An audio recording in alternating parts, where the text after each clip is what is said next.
तो दुनिया की बातों में अगर हम आकर जीवन को जीते हैं तो दुनिया तो हमें उलझाने में लग जाती है। कहते हैं कि एक व्यक्ति जो दूसरों की बातों में आ गया, जो भक्ति कर रहा था और लोगों ने बोला क्या आप बेकार में टाइम वेस्ट करते हो, इससे अच्छा तो कोई और काम कर लेते, और बातों में आ गया तो अपनी भक्ति भी छोड़ दी, अपनी प्रार्थना भी छोड़ दी, और उसके बाद फिर ज़िंदगी दोबारा से डिप्रेशन में, दोबारा से निराशा में हो गई। तो लोग आपको उलझाने में लगे रहेंगे। तो कहते हैं कि एक बार क्या हुआ कि एक चीता जो था वो जंगल से जा रहा था, सामने गधा आ गया। अब गधे तो गधे होते हैं, अपनी मस्त चाल से चलते हैं। तो गधा सामने आ गया। चीता को बड़ा गुस्सा आया कि ये सामने सुबह सुबह आकर खड़ा हो गया, मुझे अपने लक्ष्य की तरफ जाना है, शिकार की तरफ जाना है, ये मेरे सामने आकर बैठ गया है। अब जो गधा था वो चीते से बहस करने लगा और कहने लग गया कि ये जो घास आप देख रहे हैं ना, ये जो नीली घास है, कितनी सुंदर लगती है ये नीली घास। तो चीते को बड़ा गुस्सा आया। उसने कहा तू गधा है, लेकिन इतना गधा है ये तो मैंने सोचा नहीं था। घास कहीं नीली होती है? घास तो हरी होती है, तो सारी दुनिया जानती है। तो गधे ने कहा कि आपको गलतफहमी हुई है, आप चीते हैं, और इसका मतलब ये नहीं कि आप अपनी बात मेरे ऊपर थोपने लग जाएं। मैं इतना भी बड़ा गधा नहीं हूँ, मुझे पता है कि घास का रंग क्या होता है, घास तो नीली होती है। अब दोनों के दोनों उलझ गए बेकार की बातों में। अब ये भी कोई बात हुई? ये कोई डिस्कशन का टॉपिक है कि घास का रंग क्या है? लेकिन जब व्यक्ति के अंदर का जो अहंकार होता है, जब वो हर्ट हो जाता है, तो व्यक्ति अपने पॉइंट को प्रूव करने के लिए गधे से भी भिड़ जाता है। तो चीते के साथ भी यही हुआ। अब ईगो हर्ट हो गई। अब दोनों के दोनों झगड़ने लग गए। झगड़ा थोड़ा ज़्यादा बढ़ गया। अब सुबह से दोपहर हो गई। अब चीते को इतना गुस्सा आए कि इसे समझ क्यों नहीं आता कि घास का रंग क्या है। अब दोनों झगड़ा करके पहुंच गए शेर के पास। अब शेर तो जंगल का राजा है, अब फैसला तो वही करेगा। अब शेर ने दोनों की बातें सुनी, गधे की भी बात सुनी और इधर से चीते की भी बात सुनी।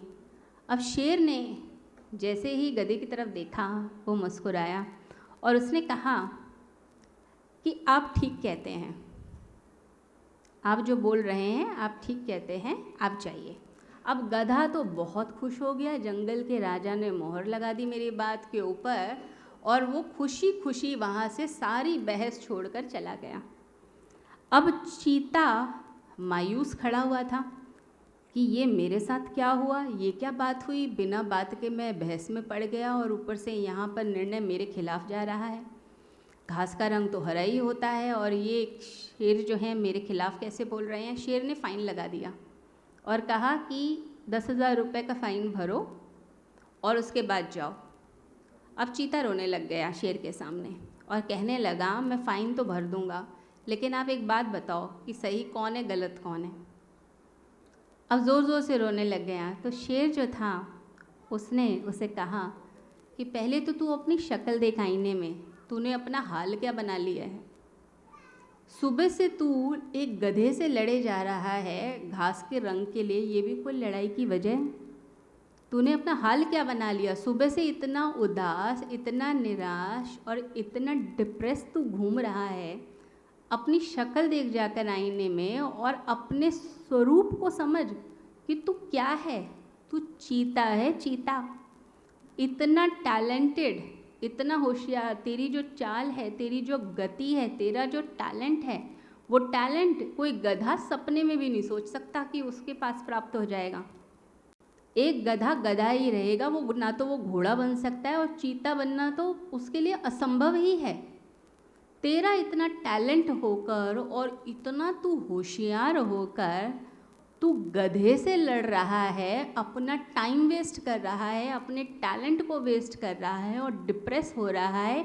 ये फाइन इसलिए तेरे ऊपर लगाया जा रहा है। अपने स्वरूप को तो समझो। तो परमात्मा भी आपसे यही कहते हैं कि अपने स्वरूप को तो समझो। तुम क्रोध में, ईर्ष्या में पड़ जाते हो, दूसरों से कंपैरिजन में पड़ जाते हो, बिना बात के विवाद में पड़ जाते हो, तो तुम्हें दंड तो मिलता है और दंड तो तुरंत मिलता है। जो व्यक्ति क्रोध में आ गया और लोगों से उलझ रहा है, उसी समय उसे दंड मिल जाता है, वो अपने स्वरूप से हट जाता है, उसकी शांति तो भंग हो जाती है।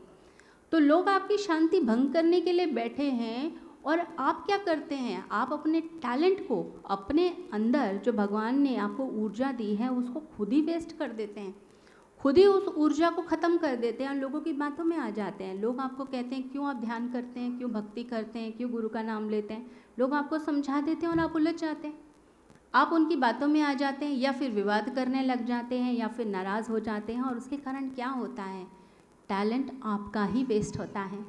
कहते हैं महात्मा गांधी के पास एक व्यक्ति आया और महात्मा गांधी को प्रार्थना करते देख कहने लगा कि गांधी जी आप महात्मा हैं, ये बात तो ठीक है, लेकिन प्रार्थना में इतना टाइम क्यों वेस्ट करते हो, इससे अच्छा तो आप इस समय का यूटिलाइजेशन भी सेवा के क्षेत्र में लगा देते।